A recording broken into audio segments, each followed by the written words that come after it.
I want to say something this week, Jose. I want to start off the show by saying this, man, that your low financial IQ is detrimental to your wealth health. I'm gonna use that. I'm gonna double that up. I'm gonna double that up, Jose. Your lack of financial IQ is detrimental to your wealth health, Jose. I like that. I like how that flowed out just now. And I want to get into that because we got, as I come from Paris, the one thing that came to my mind as I watched the markets go up and down, back and forward, flipping, and I watched the media say the market loses, trillions today. The market loses trillions today. This person lost billions to their network today, and then the media never talks about the surge when the market does that. And I thought about something, Jose. This is the financial Olympics. This is the financial Olympics. So while people are somersaulting and while people are dashing and doing the 100-meter dash and the 400-meter dash and they're hurdling and they're swimming and they're doing all these things, I thought about something, Jose. People are doing the exact same thing with their money. There's winners, there's runner-ups, there's third place, and then there's the losers. Now, don't get me wrong. In order to get to the Olympics, you got to beat somebody, right? And that reminds me of how people who are living check to check think they're better than people who are here. But then people who have like a sturdy check, they feel like they're better than here. And then you got people who got maybe 10, 15,000 in the bank, they feel like they're a little better than here. And then there's people I'm a six-figure entrepreneur, you feel like you're better than here. But what happens when you line up against the best of the best in your category? What happens? What happens? Now, of course, we'll always say, well, it ain't a competition. Right? And collaboration is better than competition. Man, screw that. Somebody got to be the best. That's why there's a category of this is the richest, wealthiest person in the world. This is the best person to build this type of business. Now, what happens is the competition doesn't have to make you hate somebody or dislike somebody, but it is supposed to make you say, yo, let's go crazy. Let's build this thing out. And when I watch the stock market, Jose, when I watch shows like Billions and when I watch shows like Succession and when I watch these, it's all about being the best. It's about saying my company will gobble the rest of y'all. You can't compete with me. And there's ways to do that. You can do that in an egotistical way or you can do it in a competitive way where you like, but here's what I learned about the stock market too. Like, people really be wanting to crush other people's companies. They be wanting to take CEOs out. They want their kids going back to public school. I come from public school. We don't realize that there's, listen, why do you think there's elite education? There's a reason for this. But what happens is, Jose, we have accepted, let me use that better. We have normalized mediocrity so much. We have learned the way the world has set up. We've learned to dislike people that have upper echelon anything. The world has taught us to have a type of disdain for the upper echelon of people. And then now what happens is you settle for rudimentary. Ooh. You ain't gonna give me the ooh for the disdain? Come on. The disdain? We threw that out there, but then we backdoor with the rudimentary. Right? We've settled for that, bro. And listen, you should always strive to be better. You should always strive to push your boundaries. Right? Bro, like as I'm looking at the Olympics the whole while I'm there, I'm like, I'm looking at the financial part of this. And I'm like, this is the financial Olympics. We're in the financial Olympics. Because watch this. We watch some people, oh, this is about to be good, Jose. We watch some athletes be molded under pressure, and the pressure brings out the best in them. And you watch some people under pressure crack, give up the lead. Now, let me give a couple situations. And this is not me judging, but this is me saying, this is it. So watch this. First, I was watching the skateboarding, right? And I'm like, I didn't know skateboarding was an Olympic sport, right? So I was like, damn, it's cool, because I know it's a big thing. So I'm watching the two dudes from America take the first and second seed from the dude from, I want to say he was from China or Korea. I don't want like say it wrong, right? And then I'm like, oh, they killing it. But then it got down to a point where it was the best trick. You get one trick. So you go from doing the course, getting 5 and 6 tricks, pull out your best trick. That's who's gonna win it. One trick, that's it. I'm like, ooh, and in my mind, I'm like, oh, dude from America about to kill it. Like, he done hit 5, 6 tricks in the thing. Like, he knocked it out the park. Literally, he needs the lowest score of all 3 of them. He did like a 91 to win. Guess what he do? Fall. Get up, do the trick, fall. The next American do the trick, he win it. Chinese dude get up, do the trick, or the Asian dude get up, do the trick, kill it. So they go another round, because they need these last 2 rounds. The American dudes are still number 1 and 2. The dude from China, he's number 3. But guess what happened now? The emotion now changes. Because there's pressure. It is now a bear market. Right? It is now, can you sustain the pressure? Okay, the best trick you got, pull it out. Because watch this, Jose. In times of extreme pressure, it will either give birth to a diamond or will crush you to glass. That's it. That's it. First, you got to go through the heat. Then you got to go through the pressure. Then you got to get cut. Then you got to be molded. And then after you mold it, you got to sustain whatever environment you in to still exist. You can't just be molded and be like, I won. There's still a sustainability factor that has to take place once you're molded. Come on, man. They missed that. They missed that. They ain't even much. He was from Japan. Thank you. Right? Like there's still a sustainability factor. So watch this. American dude gets up now. Now he needs like a 94, which he should be able to do with ease. He gets up, falls. The next American dude, now you got it in the bag, dog. All you got to do is you got to score like a 95.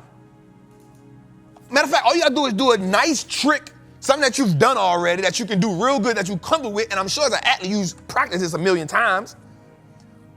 Guess what he do? Fall. The Chinese dude, though, he still needs like a 96. He gets up there and the dude from Japan gets up and does something that has never been done before and executed it with ease. And I say, oh, people want to be number 1, but they don't have all the ingredients that it takes to take the spot from the person who is number 1. Okay, watch this. You can dream all you want, but the dream has to be tested. You can have the vision all you want, but at some point the work got to get put in. And here's the thing about the work. The work don't get put in the easy environment.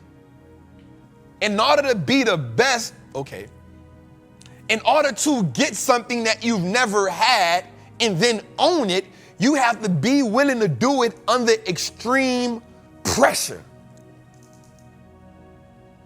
And I said, oh, this is why he ranked number 2 in the world. Ah, okay, I get it. And this is why he's ranked number 8, and this is why he's ranked number 23, which now moved this rank to number 1. I said, oh, I get it. I get it now. There's people that's good on the blacktop, and then there's people that's good in the game. Different league. Let's go a little further, Jose. I saw something else. I'm watching a relay race. I'm in person. I'm watching it. I'm watching a relay race. America killing it. Lap 1, lap 2, lap 3. They get to the anchor. They get to the anchor. And not only do they get to the anchor, Jose, they get about 15 meters from the finish line. And a lady from the Netherlands, she just had another gear. There's something about having a vision and then seeing the finish line. I realized that, Jose. I realized that the finish line is what's supposed to give you energy.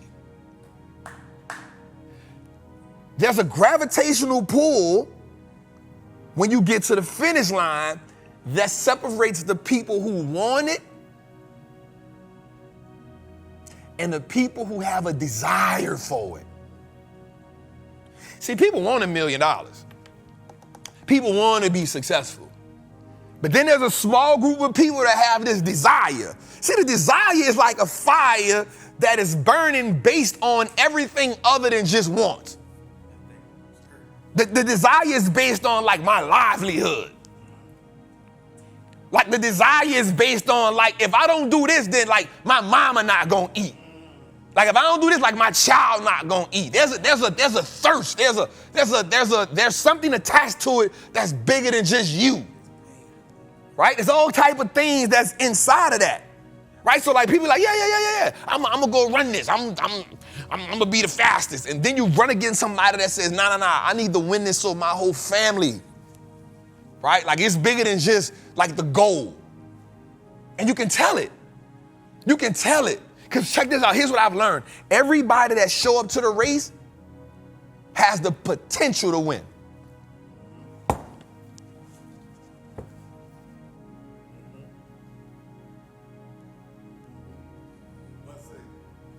So let me say it again. Everybody that shows up to the race has the potential to win. But then there's a part of the race where every person looks. There's a part of the race where everybody comes into this moment they realize, oh, that's the finish line. Here's who on side of me. Let's go. And she just blew it out the water. 15 meters. Bro, 15 meters is not a lot. It's like a good 15, 20 steps. Over. Finished. I said, damn. So then I watched again. Watching the men's 100 meter. I'm saying this for a reason, okay? I'm saying this for a reason. And then I watched the men's 100 meter. I watched the dude Noah say, I watched him in the semifinals, the quarterfinals, he come in second. Everybody in the chat, I'm watching the people on Facebook, I'm watching the people on Instagram, and they like, yeah, he gonna be humbled. And dude was like, I just need to get to the end. I just need to get to the finals. So he get to the finals. He was like, I'm gonna fix everything I gotta fix. I just want to get to the finals.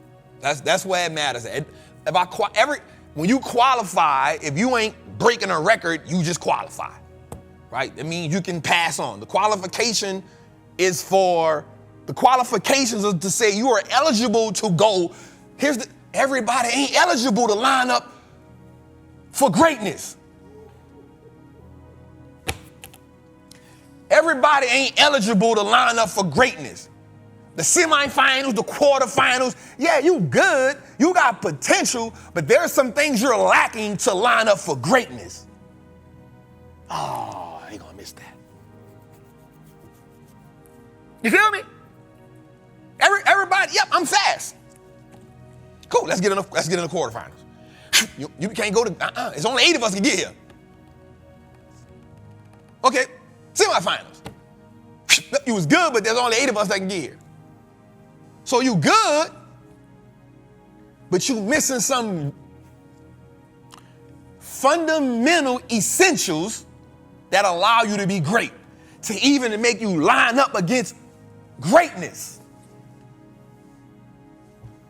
Bro, check this out. Just imagine you an athlete and then you stand up on side of Usain Bolt. You like, bruh, that's some fundamental stuff mentally you gotta go through, because you like, bro, I know he a dog.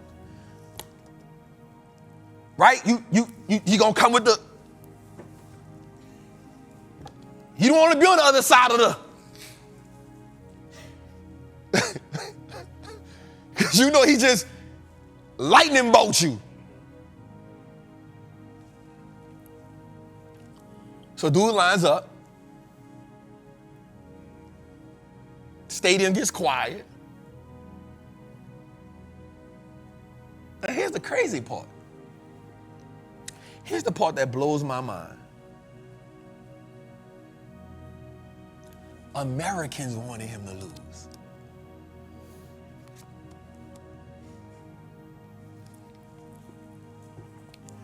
In a situation where we competing to be the best in the world, I want you to understand sometimes it's going to be your own kind. It's your own tribe. There's moments in life where we got to put all our disagreements to the side and say, yo, let's come together. This is a kumbaya moment. Right? Like, listen, let's put everything to the side and let's have a moment where we say, we gonna root for our own this time.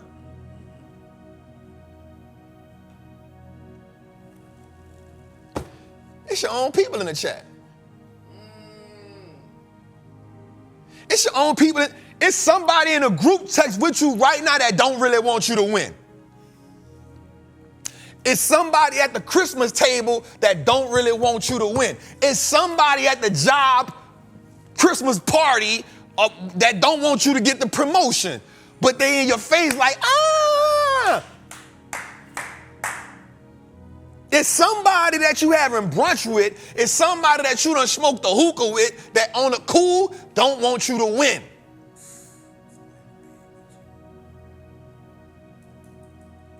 Jose just said something crazy, and it's real.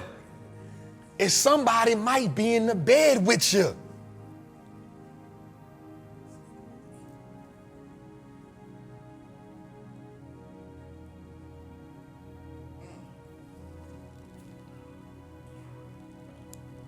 So I watch. I'm patriotic. I'm like, man, go kill him, young. Go. And so he gets up. Pow. He actually starts off slow. Watch this, Jose. One of his flaws when you do because we don't do data. On a scouting report for Noah Lyles, it says he has a bad start. He starts off bad. So as a competitor, as somebody who is competing for greatness, the one thing I need to do is study who on the board with me. What are their flaws? What are their weaknesses? Where can I improve at? Now, I'm not gonna lie.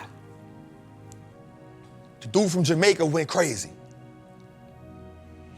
He ate it from start to finish, almost. Because sometimes it's the littlest things that you do better than everybody else that makes you superior in the moment.